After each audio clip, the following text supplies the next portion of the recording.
Hello, good morning guys. So, today is 4 days ng aming chicken. So, ito na sila guys. Oh, 'di ba? Ang dami. Makukulit na guys. 4 na araw na sila. 4 na araw na, 'di ba? Din sila. Yan yung inuman ng tubig. Yung pakainan nila. Yan.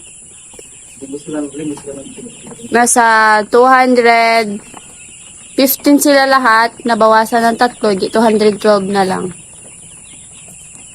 Yan. Sobrang hirap mag-alaga guys ng manok. Ano tawag dito? Broiler? Ha? Ha? Oo. Pag kayo nag-practicum, wag broiler. Bash. Ang hirap guys. Lalo na mga sensitive pa yung mga manok. Yung, yan. Oo, diba? May mga pakpak na sila. 4 days pa lang. Panis. Grabe kasi pag kailangan lagi silang bantayan. Kailangan yung kanilang higaan ay laging malinis, papalitan. Kasi bawal kasi na hindi palitan yung higa nila. Kasi baka daw magkasakit. Kasi sensitive yung mga manok na ganito. Oh, ayan yung manukan. Yan yung kwarto ng manok namin. Ito naman yung kwarto namin. Parang manok din. Kwarto din ng manok. Oh, guys, ganyan. Oh, diba? Oh, ito yung pagkain ng manok namin. Naikishare na rin kami. Low budget kasi. Low budget. Oh, diba? Magkatabi lang kami guys ng manok guys, oh. Oh, magkatabi lang kami ng kwarto. Hindi kasi guys pwede na magkalayo kasi kunting ingay lang. Kailangan i-check mo. Baka may naipit. Ala, may namatay. Ayun oh. Ayan oh. Wala, kawawa naman. Bawas na naman. 200. Ayun oh, 11 na lang. Wala. Oh my God, guys.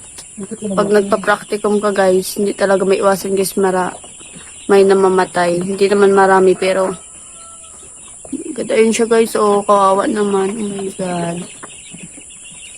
Ay, nako. Okay lang yan guys. Kasama yan sa buhay. Kailangan lang talaga laging binabantayan. Kaya hindi kayo pwede mag-uwi-uwi. Yan, dito lang kami guys nagluluto. O, diba, makalat pa. Kasi kagigising pa lang namin. O, walang tabi-tabi pa ng higaan. Kutsyon namin, guys, oh. Panis. Carton. Ganda, guys, da. Low budget kasi. Next time, guys, yung mga gamit namin sa boarding house, dadalahin na namin dito. Para dito na kami magluluto. Para may lutuan na kami. Dito kami mahirapan. Kasi dito kami nagluluto. Yun yung lutuan namin. Diba? Pero okay lang. Ganyan talaga pag nagpa-practicum.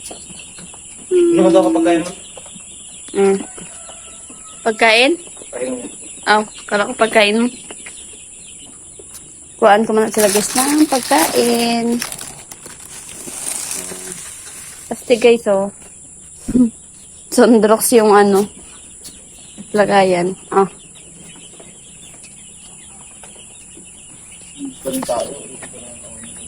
Oh, sobrang daming tae guys. Ayan. Diba? Kulit nila guys. Daming ilaw kailangan. Actually, yung ilaw is kulang pa dapat na sa ano pa to. Ang iba nga sa 12 natin, sila po silang ilaw nila. Kaya nga, kailangan mo dagdagan yan. So, yan lang muna guys. Bye-bye. Dapat na? Ayan yung wala na Ha? Sige. Bye-bye guys.